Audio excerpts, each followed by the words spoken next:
காத்திருக்கக்கூடிய அந்த தருணம். ஓ மைக் ஆஃப் பண்ண போறாங்களா? இல்ல ஒண்ணு.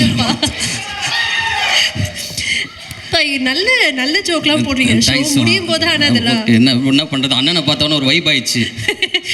ஓகே, ஸோ நம்ம எல்லாருமே வந்து இந்த ஒரு நபருக்காக தான் காத்திருக்கோம். இந்த படத்தினுடைய நாயகன் மட்டும் கிடையாது, இந்த விழாவினுடைய நாயகன்.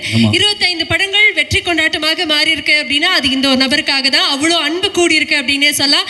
Ladies and gentlemen, please put your hands together as I welcome the one and only Vijay Antony அவர்கள். சார், நீங்க பேச ஆரம்பிக்கிறதுக்கு முன்னாடி ஒரு வாட்டி பயமா இருக்கே சார், காஸ்டியூம்லாம் என்ன சார்? எல்லாம் ப்ரமோஷனுக்காக தான். படம் சூப்பர். பின்னாடி கூட பிரிண்ட்லாம் பின்னாடி வருதா பாத்து. வாவ், சக்தி திருமகன் செப்டம்பர் 19th அண்ணன். ஆனா ப்ரமோஷன்ல கூட எமோஷன் நீங்க வந்து அந்த ப்ரமோஷனை மறைக்கல தெரியுமாண்ணே? தேங்க்யூ. 19th மட்டும் நீங்க மறைக்கவே இல்லைண்ணே. சரி, எப்போ பார்த்தாலும் கையை விட வச்சிங்க. சூப்பர்ண்ணே. இங்கே எங்களுக்காக சக்தி திருமகன் படத்துக்காக வந்திருக்கக்கூடியவங்க அனைத்து மக்களுக்கும் என்னுடைய மனமார்ந்த நன்றி தெரிவிச்சுக்கிறேன்.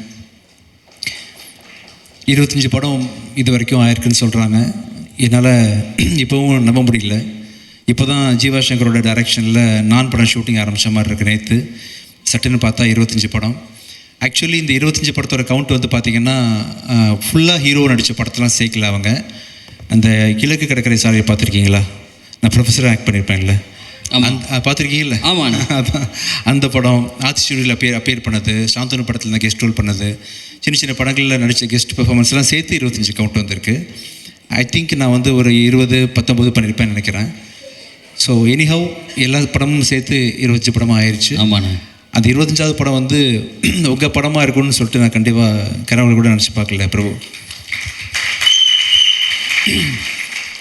அதான் நிறைய இடங்களில் சொல்லியிருக்கேன், நான் இது மாதிரி உங்கள் கூட ஒர்க் பண்ணுவேன்னு தெரியாமலே எல்லா இடத்துலையும் எனக்கு பிடிச்ச படம் வந்து அருவின்னு தான் சொல்லியிருக்கேன். அந்த மலைப்பு போகாத அளவுக்கு வாழும் ஒரு ஒண்டர்ஃபுல்லாக பண்ணியிருந்தீங்க. ஒரு நாள் நான் வீட்டில் இருக்கும்போது ஒரு மெசேஜ் வந்துச்சு. ஆக்சுவலாக அருண் பிரபு கிட்டேருந்து உங்களை பார்க்கணும் சார், உங்க கூட படம் போடணும்னு சொல்லிட்டு. சத்தியமாக நம்பவே இல்லை பிரபு, நீங்கள் எனக்கு தான் மெசேஜ் பண்ணீங்கன்னு. விஜய் தேவரகொண்டா சில இன்டர்வியூவில் சொல்லியிருக்காரு, மச்சான் வா படம் பண்ணலாம் அப்படின்னு கேட்கும்போது, இல்லை மச்சான் நான் வரேன் மச்சான்னு சொல்லியிருப்பீங்க. நீங்கள் தான் வந்து பிஸியாக இருக்கேன், இல்லை அந்த கதை மேட்ச் ஆகலைன்ற மாதிரி உங்கள் பதிலெலாம் சொல்லியிருக்கீங்க.